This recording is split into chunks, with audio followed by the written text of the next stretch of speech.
Well, 13 years ago, I was really feeling very strongly about our political system. I was writing a political column, even then in the Times of India.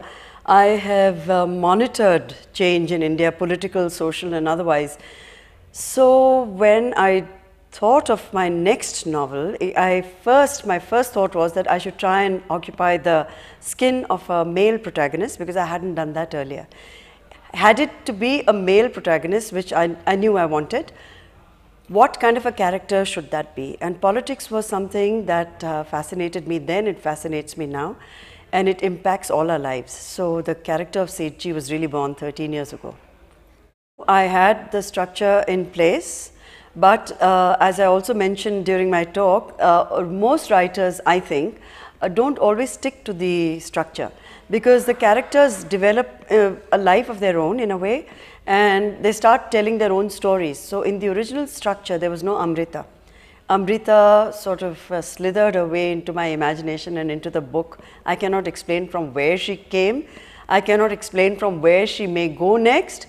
But she became a very powerful character. She became almost a parallel character. So in the narrative, Amrita and Sethji, I would say, share almost equal space. Not at all. It's a very dark book. It's not a very pleasant book. Sethji is not a very pleasant man. He is symbolic of all that I think is wrong with the system.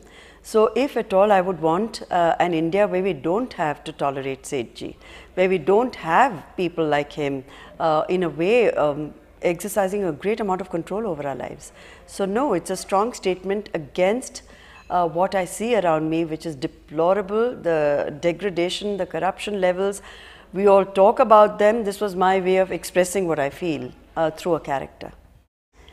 I like Amrita very much because I'm again partial to women characters. She's strong, she's a survivor, she adopts many means which are not exactly moral. I mean, they're all amoral in the book, but that's how I see the political system and the political class on the whole, as being very, very short on morality, as middle class morality as we see it. So Amrita is a character who I think has an enormous amount of potential to further develop. I may think of doing a sequel where she will play an even bigger role. And the redeemable characters, I would say the character I felt quite sorry for in a way was Sri Chand, who is Amrita's husband. I would want them to not be able to put the book down. I would like the book to be a narcotic. I would want it to be a stick of dynamite that it's lit and you can't let go of it. I want that readability and I want that hook. I want the reader to get involved with the characters, but it's not a preachy book. It's not a book that is going to be a handbook of this is the way the political system is, this is what it shouldn't be, this is what I would like it to be. It's not an activist book. I'm essentially, in this book, I'm a storyteller, and I hope I've told a very compelling story about characters who I hope will be unforgettable. Well, in a way, we are all responsible for having condoned it for as long as we have. In a democracy, there is no excuse for silence, but a lot of us have preferred silence over raising our voices, and we've preferred, in a way, a cowardly position where we are hoping that things will change, but we don't want to do anything about that change ourselves. So we have tolerated the Sethjis in our midst, and that is why it's come to where it has. Even 30 years ago, there was a sense of public outrage, there was a sense of shame, and people in public life, not that we didn't have corrupt people then. Today, what is scaring us is actually just the scale. What we cannot get over is how people can cheat the country, cheat the citizens of even just basic rights to a livelihood, because they're siphoning away that money, and the kind of amounts we're talking about are too staggering for most of us to be able to even calculate. We cannot think in terms of multi-crores, we cannot think in terms of lakhs of crores, because these are mind-boggling figures. You need to be a mathematician, and even then you probably won't get the exact, the outrage because of the amounts involved. I think it has a lot to do with our own selfishness and consumerism.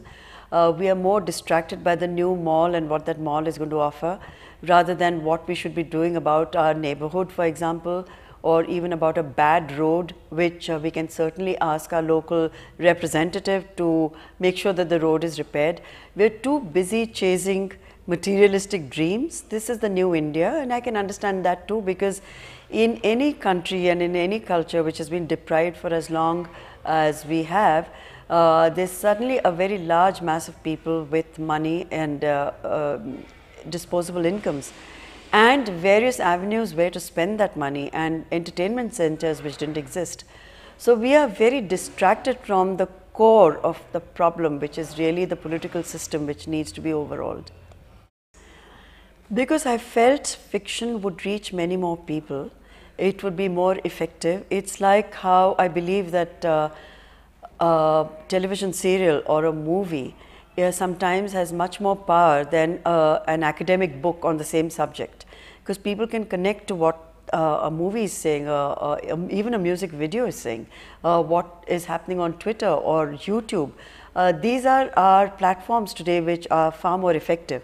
And as a writer and as a storyteller, I felt I would be perhaps engaging more people and saying it through fiction more effectively, more powerfully, certainly more entertainingly than if I were to write a whole treatise. And I'm not a political analyst in the strictest sense of the word. I'm merely a citizen who cares.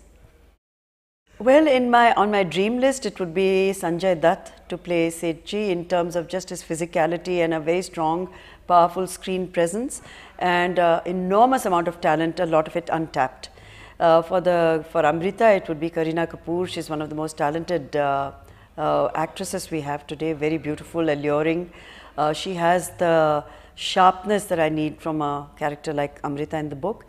And for Amrita's lover in the book, MK, I would think of Saif. I think that would be not just a very good combo, but in terms of the fact that in life they are partners as well, it would lead to interesting, even in terms of their dynamics on screen would be very interesting to monitor.